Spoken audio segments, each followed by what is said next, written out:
Ah, c'est Fight Minds. Fight Minds. Fight Minds. Bon, fais attention à toi, repose-toi bien.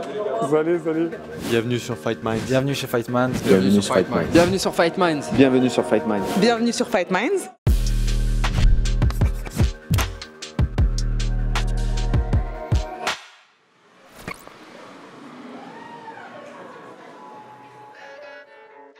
La préparation se passe pour le mieux.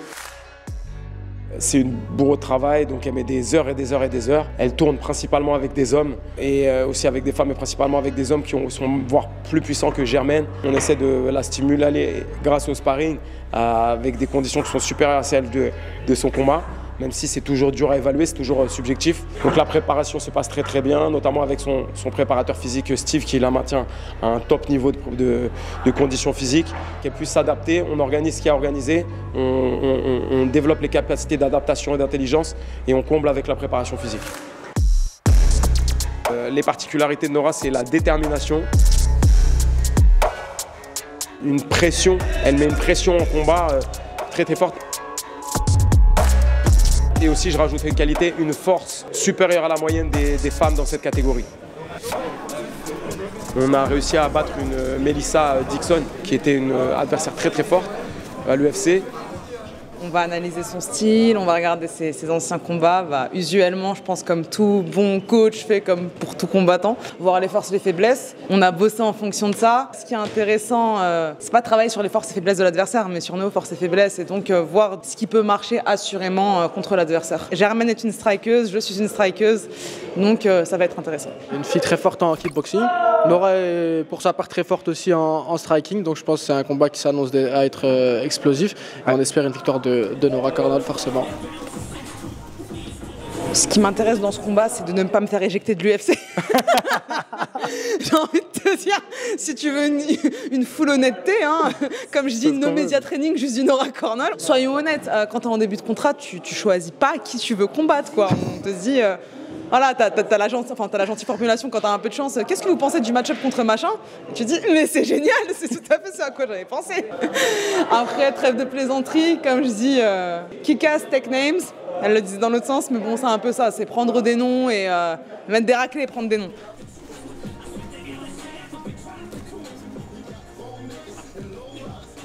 Quand on m'a proposé Germaine, j'étais un peu déçue pour être honnête. On avait demandé deux filles en particulier au matchmaker. Norma Dumont, qui est actuellement numéro 8, et Paniki Anzad, qui est genre numéro 11, quelque chose comme ça. C'est deux filles qui m'intéressaient.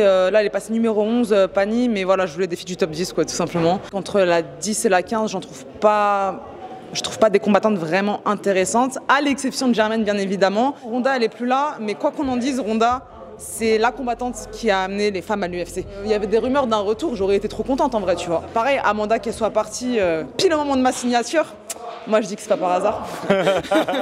Maintenant il reste quand même Holly Holm, il reste Cupcake, Misha Tate. Et dans ces figures emblématiques, il y a aussi Germaine, mine de rien, tu vois. Donc c'est des filles toutes les trois qui sont là depuis longtemps, qui sont pas nécessairement sur une pente montante en termes sportifs, mais qui restent des noms, des combattantes aguerries avec leurs forces.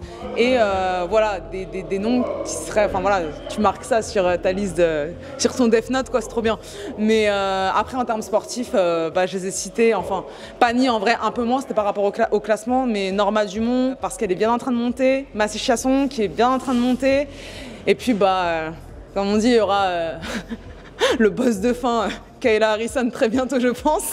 Germaine, c'est une très bonne combattante, mais pour moi qui n'est pas classée à sa juste valeur dans le ranking UFC. Si je la bats en termes sportifs, genre c'est génial parce qu'il s'agit vraiment d'un grand nom. Et quand je faisais du pied-point, déjà c'était une fille que je regardais avec des grands yeux parce que franchement, voilà, elle a je crois une carrière invaincue en pied-point. Elle est vraiment technique, elle est vraiment propre. Voilà. Pour ce côté-là, bien sûr, c'est génial.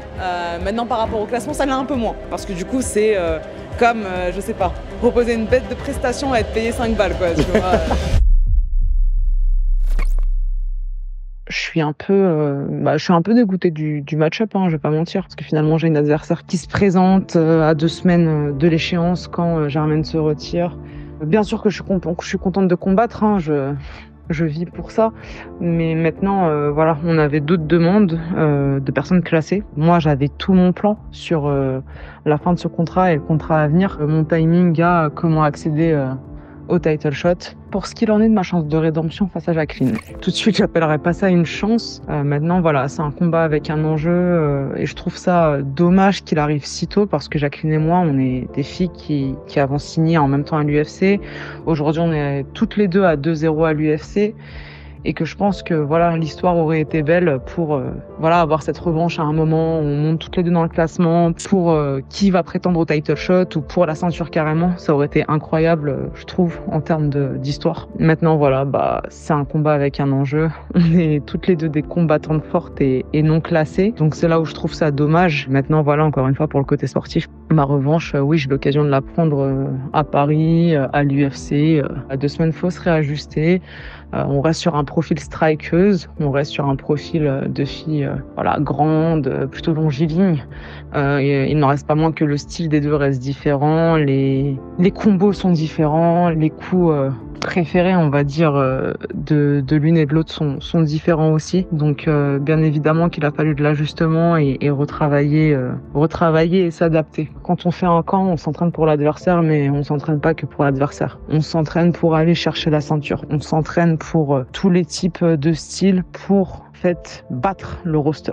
Donc voilà, l'adversaire est différente, l'issue reste la même pour nous. Donc que te dire, let's go hein.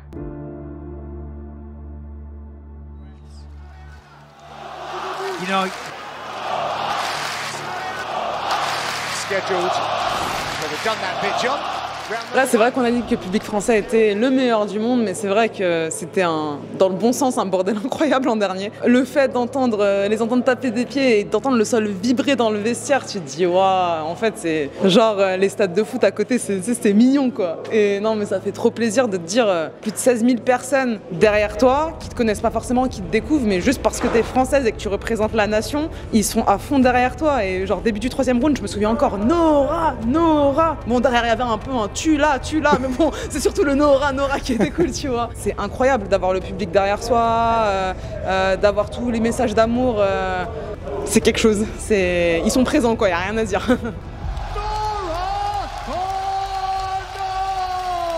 Ce qui me fait sortir du lot, c'est que j'ai la dalle. J'ai plus la dalle que celles qui ont la dalle. Dans la cage comme dans la vie, c'est je lâche rien en fait. J'irai victoire de Nora par KO au 2e round. Moi, j'aime pour la ceinture. J'arrive pour tout dégommer en fait.